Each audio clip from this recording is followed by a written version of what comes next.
Hello student, good morning, how are you.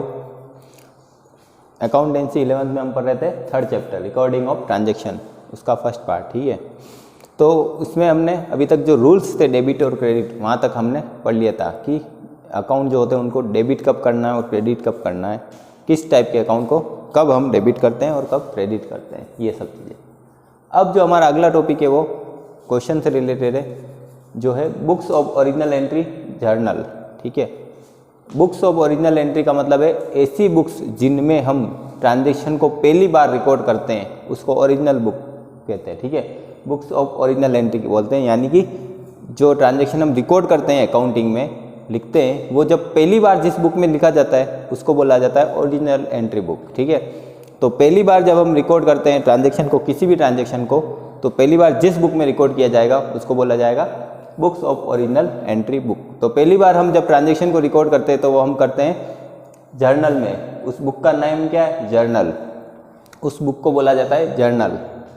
ठीक है, तो जर्नल जो है वो फ्रेंच वर्ड जोर से बना है।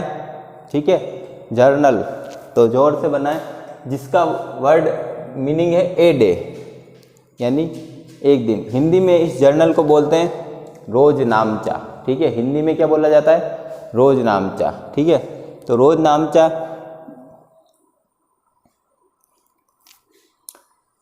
इसका मतलब क्या हो गया कि जो ट्रांजैक्शन है वो डेली बेसिस पर रिकॉर्ड किए जाते हैं। ठीक है, इसका मतलब जो हमने यहाँ वर्ड मीनिंग पढ़ा है जोर ए डे, और जो हिंदी मीनिंग है रोज नामचा, उसका मतलब है कि इस बुक में ट्रांजैक्शन को डेली बेसिस पर रिकॉर्ड करना, यानी कि यहाँ पर हम ट्रांजैक्शन जो रिकॉर्ड करते हैं वो डेली बेसिस पर रिकॉर्ड करते हैं, यानी रोज के ट्रांजैक्शन रोज रिकॉर्ड किए जाते हैं, उसको जर्नल बोला जाता है। तो इसकी कुछ डेफिनेशन है, the transactions are recorded in chronological order as and when they take place. ठीक है, ये जर्नल के बारे में है कि इसमें ट्रांजैक्शन को रिकॉर्ड किया जाता है इन क्रोनोलॉजिकल ऑर्डर। क्रोनोलॉजिकल का मतलब क्या है? क्रोनोलॉजिकल का मतलब है टाइम वाइज, यानी कि डेट वाइज। जिस डेट को ट्रांजैक्शन हो रहा है उसी डेट को हम रिकॉर्ड करेंगे, बाद में नहीं करेंगे कभी भी। ठीक है, जैसे आज जो चीज़ हमने खरीदी है तो उसको हम आज ही रिकॉर्ड करेंगे। जो पेमेंट हमने एक्सपेंसेस हमने पेमेंट किया है वो हम उसी दिन रिकॉर्ड करेंगे। क्रोनोलॉजिकल का मतलब है डेट वाइज रिकॉर्ड करना।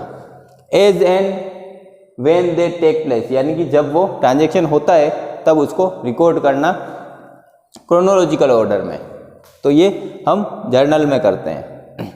फिर फॉर्मेट ऑफ जर्नल, जो जर्नल बुक जो है उसका फॉर्मेट कैसा होता है, किस टाइप की बनी होती है। ठीक है, उसमें किस टाइप के कॉलम होते हैं। तो सबसे ऊपर नाम लिखा होता है हेडिंग जर्नल ऑफ, यहाँ पर बिजनेस का नेम आता है। ठीक है, जैसे कि अगर जो भी नेम है मिस्टर एक्स या जो भी नेम है उस टाइप से, अगर कोई पर्सन है तो उसका नाम आ जाएगा, या फिर अगर कोई फर्म है तो उसका नाम आ जाएगा। ठीक है, फिर इसमें 5 कॉलम होते हैं, टोटल 5 कॉलम है इसमें। फर्स्ट जो है डेट, सेकंड पर्टिकुलर, फिर एलएफ, फिर डीआर अमाउंट, फिर सीआर अमाउंट, यानी डेबिट अमाउंट और क्रेडिट अमाउंट। ये टोटल 5 कॉलम होते हैं इसमें। इन 5 कॉलम में हमको हर ट्रांजैक्शन को रिकॉर्ड करने के लिए 5 कॉलम, जैसे फर्स्ट एक ट्रांजैक्शन रिकॉर्ड किया तो यहाँ पर उसकी डेट लिखेंगे। फिर पर्टिकुलर में जो ट्रांजैक्शन की डिटेल लिखेंगे कि कौन सा अकाउंट है, उसमें डेबिट कौन सा हो रहा है, क्रेडिट कौन सा हो रहा है। यहाँ पर एलएफ में लेजर फोलियो, यानी पेज नंबर जो होते हैं लेजर के, वो लिखने। और डीआर अमाउंट, अगर किसी अकाउंट को डीआर किया है तो उसकी अमाउंट, और सीआर अमाउंट में जिस अकाउंट को सीआर किया उसकी अमाउंट। और लास्ट में जो है इसकी टोटल लगाई जाती है, और टोटल जो है इन दोनों कॉलम की टोटल सेम आती है, क्योंकि हर एंट्री में जो डीआर और सीआर की टोटल होगी वो सेम होगी। हर एंट्री में डीआर सीआर की टोटल सेम होगी, और लास्ट में सब एंट्री करने के बाद अगर हमने इन दोनों कॉलम की टोटल लगाई वो भी सेम आएगी। ठीक है, तो इन कॉलम के बारे में थोड़ा सा डिटेल है। ठीक है, फर्स्ट जो है कॉलम वो है डेट। तो डेट जो लिखने का तरीका है, सबसे ऊपर ईयर लिखना है, आगे मंथ, और फिर यहाँ पर डेट लिखनी है। जो डेट आज की डेट है वो यहाँ लिखनी है। ठीक है, तो सबसे ऊपर तो लिखना है ईयर, फिर लिखना है मंथ, और मंथ को शॉर्ट में भी लिख सकते हो, पूरा भी लिख सकते हो, और फिर यहाँ पर डेट लिखनी है। ये डेट इस जगह पे लिखनी है। ठीक है, हर ट्रांजैक्शन की। तो ईयर एक बार ही लिखना पड़ेगा आपको, फिर डेट हर बार लिखनी पड़ेगी। ठीक है, फिर पर्टिकुलर्स में क्या क्या आता है? पर्टिकुलर में जिस ट्रांजैक्शन को हम डेबिट कर रहे हैं वो, और जो जिसको क्रेडिट कर रहे हैं वो आएगा, और उस ट्रांजैक्शन की डिटेल आएगी कि वो उस ट्रांजैक्शन में क्या किया, हमने कुछ खरीदा है या बेचा है या किसी को पेमेंट किया तो किस लिए किया है, वो सब उसके नीचे एक लाइन लिखी होगी, उसको बोलते हैं नरेशन। ठीक है, उस ट्रांजैक्शन के नीचे एक लाइन में हमको लिखना पड़ेगा एक्सप्लेन करके, उसको बोलते हैं नरेशन। ठीक है, जैसे किसी ट्रांजैक्शन को रिकॉर्ड किया तो उसका नाम लिखने के बाद हमको यहाँ पर उसके आगे DR लिखना है। ठीक है, जिसको हम डेबिट करेंगे तो उसका नाम लिखने के बाद हमको उसके आगे उसके सामने ही इस लाइन के पास क्या लिखना है, DR। और जिसको CR किया तो उस अकाउंट के आगे आएगा 2, CR नहीं लिखना है हमको और लिखना है 2। ठीक है, जैसे हमने यहाँ लिखा X अकाउंट, कुछ भी नाम लिख दिया। ठीक है, ये DR हो गया और किसी को CR करना है तो ये Y account CR, 2Y account, तो थोड़ी जगह छोड़ के फिर आपने को लिखना है 2। ठीक है, ये कैसे होगा ये हम नेक्स्ट वीडियो में पढ़ेंगे इसके बारे में कि DR कैसे होता है, CR कैसे होता है। फिर अगला जो कॉलम है वो है LF, लेजर फोलियो।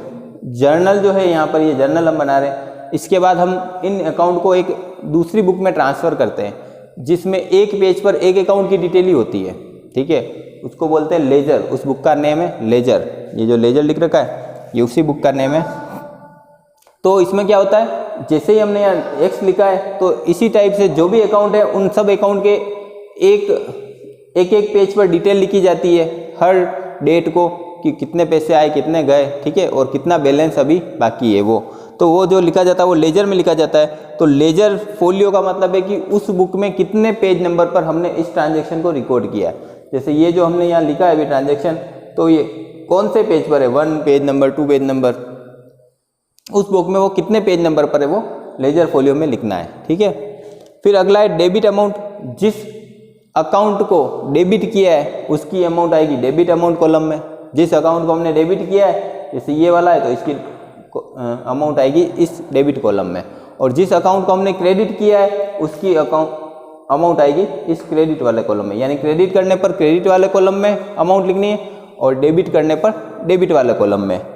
ठीक है, तो ये 5 कॉलम है जो इसमें बनाए जाते हैं और उनकी डिटेल भी हमने पढ़ ली है। तो ये जर्नल का फॉर्मेट है, ये आपको हर क्वेश्चन में बनाना पड़ेगा। जब कभी आपको जर्नल एंट्री बनाने के लिए बोलेंगे तो सबसे पहले आपको फॉर्मेट बनाना है, उसके बाद क्वेश्चन को सोल्व करना स्टार्ट करना है। तो ये फॉर्मेट आपको लर्न करना है क्योंकि ये हर क्वेश्चन में बनाना पड़ेगा और ये सबसे पहले यही बनाना है, उसके बाद आपको ट्रांजेक्शन वाइज उनको सोल्व करना है।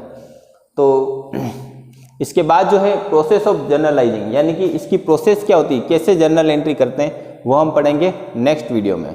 तो आज के लिए बस इतना ही। Thank you very much.